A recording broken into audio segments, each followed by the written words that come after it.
Today, we're going to be covering what I think is one of the most interesting topics in Marvel Snap, and that is when you should or shouldn't be snapping.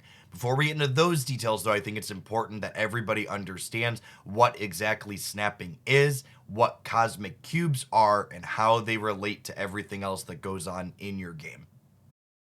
At a base level, cubes are directly what you use to climb the ranked ladder. For every 10 cubes you acquire, you go up one rank. For every 100 cubes you acquire, you go up 10 ranks and get new ladder rewards, eventually ending at the highest rank of infinite with that seasonal card back.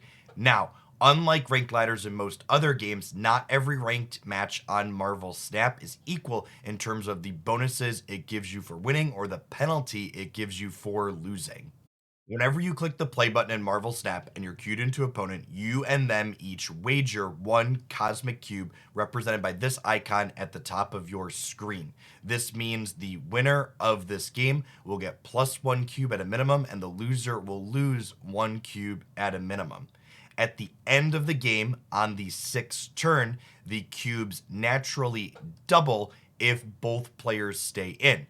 This means if you go to the last turn of the game, you're presented with a question. Do I think I am likely to win this game? If yes, I want to stay in and wager a second cube to find out if I win. Or if I feel I'm likely to lose a game, I should retreat to mitigate my loss, forfeiting the one cube that I wagered at the beginning of the match and not risking a second. The final turn of the game is not the only thing that can increase the stakes of a game of Marvel Snap, though.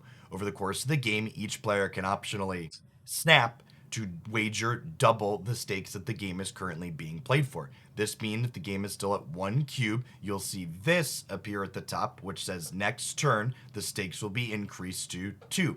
When this happens, when your opponent does it, you're presented with a decision. Do you think you're in a good spot to win the game? If yes, continue playing and wager a second ladder point. If no, retreat and mitigate your losses. On the following turn, we end up here with a 2 cube at the top of the game board.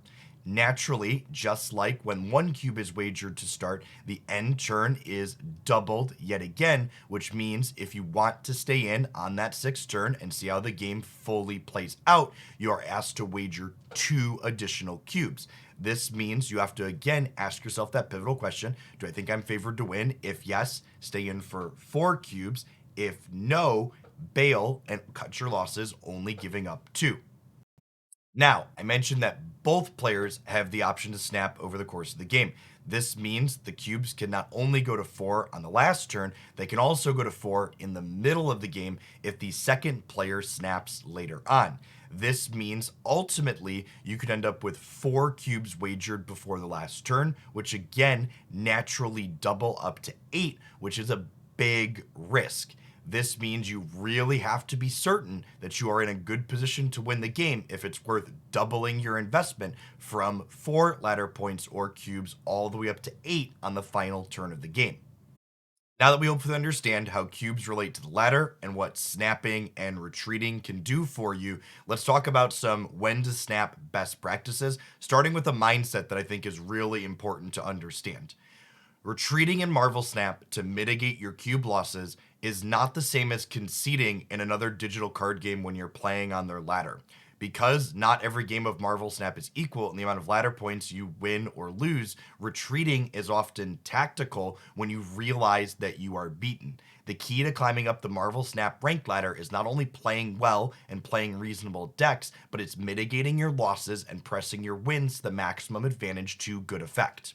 The Marvel Snap ladder to me honestly feels more similar to a poker tournament played out over the course of the month when the ladder season eventually resets. Each game is like an individual hand of poker, and when I fold a hand in poker, I'm not conceding, I'm just saying this hand isn't going to work out. It doesn't make sense to invest more money and time into it. Similarly, in Marvel Snap, retreating when I feel I am statistically likely to be beat is a tactical tool used to my advantage to give myself an edge in this month-long tournament. Now, for the important part. When should you and when shouldn't you be pressing that snap button to wager additional cubes?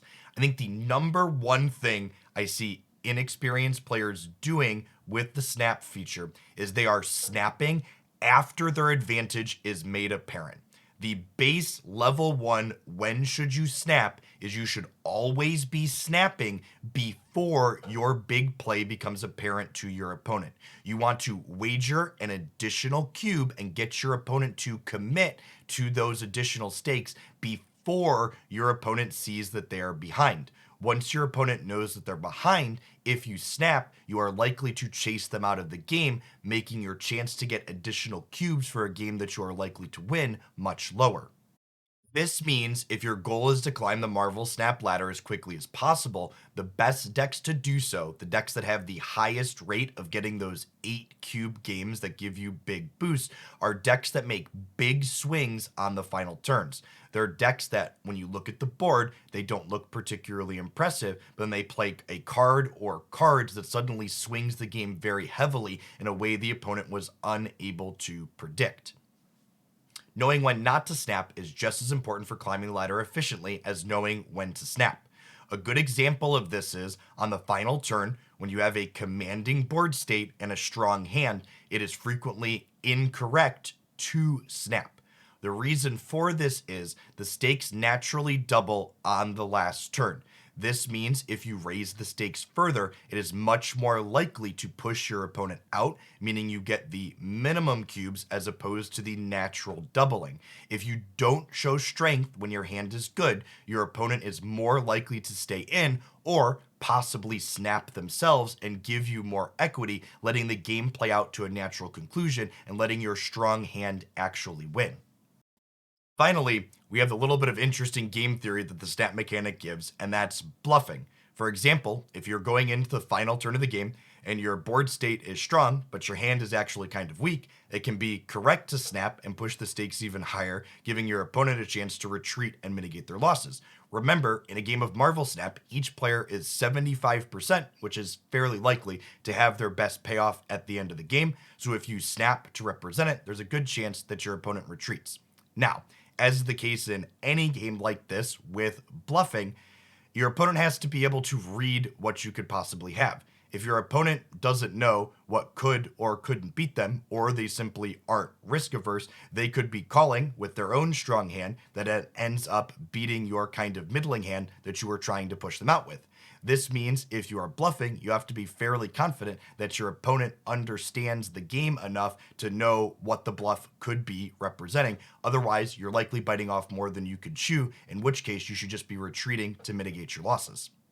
All in all, snapping is an incredibly deep game theory topic that also plays a lot into being able to read your opponent based on the plays that they've made over the course of the rest of the game. There's entire books and longer videos dedicated to this topic that are definitely worth checking out that you can definitely apply to Snap. I played a lot of poker during my time in undergrad and grad school, and I feel like my time spent doing that definitely gives me an edge in understanding the snapping mechanic. In closing, 2 things you should walk away from this video with when it comes to leveraging the snap mechanic and when to use it in Marvel Snap, or importantly, when not to use it. The first is you should always make sure you are snapping before your strong play is visible to your opponent. Second is that if your hand is strong and likely to win the game, it is frequently incorrect going into the last turn because the natural stakes doubling will already reward you for having a strong hand, giving you more equity on the ladder. What are your thoughts when it comes to leveraging the snap and retreat mechanics to climb the ladder efficiently in Marvel Snap? Do you think I covered the important bits here, or do you think there's something valuable that folks should know? Let them know in a comment down below. Remember, if you like this video, to tap that like button and make sure you're subscribed to the channel. I post Marvel Snap tips like this, as well as game news updates and deck highlights several times per week. All your Marvel Snap news can be found here. You can also find me streaming at twitch.tv/Jeff Hoagland for 4, 5, 6, sometimes 8 or 9 hours a day, Monday through Friday. Hope to see you again soon. Enjoy the rest of your day, folks.